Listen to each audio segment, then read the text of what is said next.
In the last video, I looked at the place of identity over activities. Today, we're taking it a step further by looking at releasing old identities and its impact on our productivity and our bounce-up experiences. Identity is the most dangerous prison because it feels familiar. Abraham had to lose his old name because it limited his future. You cannot bounce up while still wearing identities that were formed in survival seasons. Old identities are often built in pain, pressure, failure, rejection, or limitation. They once protected you, but they were never meant to define you permanently.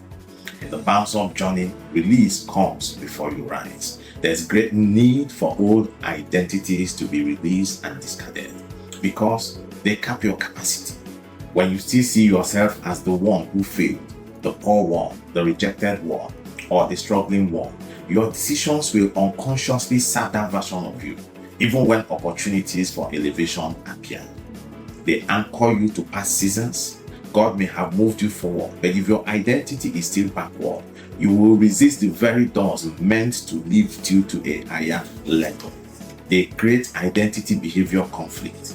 Your destiny demands bold moves, but your old identity whispers caution, fear, and self-doubt. Until identity aligns with assignment, progress will be slow. Releasing old identity is not denial of the past.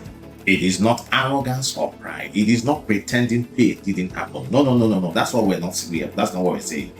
It is the intentional decision to say, that season shaped me, but it no longer defines me. In the bounce-up framework, you don't bounce back to who you were. You bounce up to who the crisis was sent to reveal. You bounce up to that version of you that the crisis was designed to unveil to humanity. Every crisis carries two things: a lesson to keep and an identity to discard. Wisdom is knowing the difference. Therefore, ask yourself, who did this season turn me into that I must now outgrow? Which labels am I still wearing that no longer fit my future and where I am going? What version of me is my next level demanding? You know, you don't rise by effort alone. You rise by alignment. And alignment begins when you release the identity that kept you alive, so you can step into the identity that will make you impactful. You rise by discarding the old you and embracing the new you that was designed from the foundation of time to be a blessing to humanity. New levels don't respond to old names. If you still see yourself as managing, trying, or coping, you will sabotage expansion unconsciously. That is why it is something that we need to do intentionally, discarding old identities. And so we need to enter into the new you.